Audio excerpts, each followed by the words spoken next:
Mersault, the narrator, is a young man living in Algiers. After receiving a telegram informing him of his mother's death, he takes a bus to Marengo, where his mother had been living in an old person's home. He sleeps for almost the entire trip. When he arrives, he speaks to the director of the home. The director allows Mersault to see his mother, but Mersault finds that her body has already been sealed in the coffin. He declines the caretaker's offer to open the coffin. That night, Mersault keeps vigil over his mother's body. Much to his displeasure, the talkative caretaker stays with him the whole time. Mersault smokes a cigarette, drinks coffee, and dozes off. The next morning, before the funeral, he meets with the director again.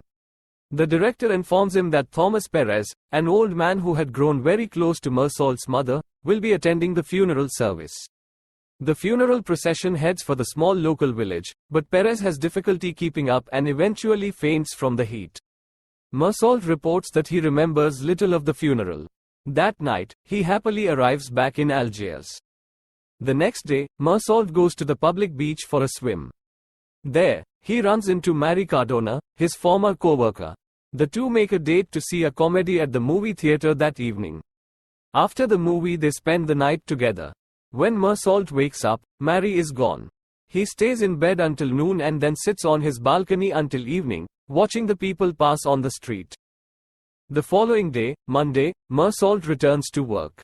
He has lunch with his friend Emmanuel and then works all afternoon.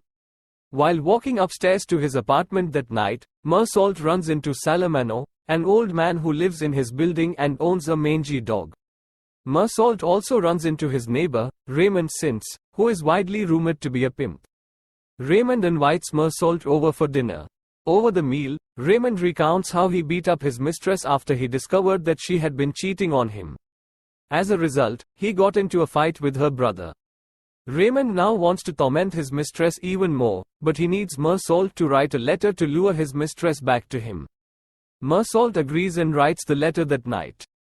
The following Saturday, Marie visits Mersault at his apartment. She asks Mersault if he loves her, and he replies that it didn't mean anything, but probably not. The two then hear shouting coming from Raymond's apartment. They go out into the hall and watch as a policeman arrives. The policeman slaps Raymond and says that he will be summoned to the police station for beating up his mistress. Later, Raymond asks Mersault to testify on his behalf, and Mersault agrees. That night, Raymond runs into Salamano, who laments that his dog has run away. Marie asks Mersault if he wants to marry her. He replies indifferently but says that they can get married if she wants to, so they become engaged. The following Sunday, Mersault, Marie, and Raymond go to a beach house owned by Masson, one of Raymond's friends. They swim happily in the ocean and then have lunch. That afternoon, Masson, Raymond, and Mersault run into two Arabs on the beach, one of whom is the brother of Raymond's mistress. A fight breaks out and Raymond is stabbed. After tending to his wounds, Raymond returns to the beach with Mersault. They find the Arabs at a spring. Raymond considers shooting them with his gun, but Mersault talks him out of it and takes the gun away. Later, however, Mersault returns to the spring to cool off, and, for no apparent reason, he shoots Raymond's mistress's brother. Mersault is arrested and thrown into jail.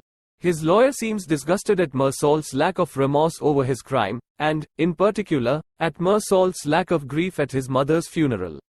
Later, Mersault meets with the examining magistrate, who cannot understand Mersault's actions. The magistrate brandishes a crucifix and demands that Mersault put his faith in God. Mersault refuses, insisting that he does not believe in God. The magistrate cannot accept Mersault's lack of belief, and eventually dubs him Monsieur Antichrist. One day, Marie visits Mersault in prison. She forces herself to smile during the visit, and she expresses hope that Mersault will be acquitted and that they will get married. As he awaits his trial, Mersault slowly adapts to prison life.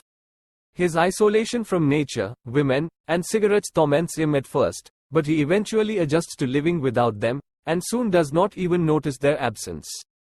He manages to keep his mind occupied, and he sleeps for most of each day. Mersault is taken to the courthouse early on the morning of his trial. Spectators and members of the press fill the courtroom. The subject of the trial quickly shifts away from the murder to a general discussion of Mersault's character, and of his reaction to his mother's death in particular.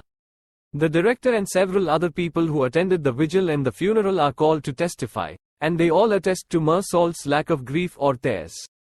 Mary reluctantly testifies that the day after his mother's funeral she and Mersault went on a date and saw a comedic movie. During his summation the following day, the prosecutor calls Mersault a monster and says that his lack of moral feeling threatens all of society. Mersault is found guilty and is sentenced to death by beheading. Mersault returns to prison to await his execution. He struggles to come to terms with his situation, and he has trouble accepting the certainty and inevitability of his fate. He imagines escaping and he dreams of filing a successful legal appeal. One day, the chaplain comes to visit against Mersault's wishes. He urges Mersault to renounce his atheism and turn to God, but Mersault refuses. Like the magistrate, the chaplain cannot believe that Mersault does not long for faith and the afterlife. Mersault suddenly becomes enraged, grabs the chaplain, and begins shouting at him. He declares that he is correct in believing in a meaningless, purely physical world. For the first time, Mersault truly embraces the idea that human existence holds no greater meaning. He abandons all hope for the future and accepts the gentle indifference of the world. This acceptance makes Mersault feel happy.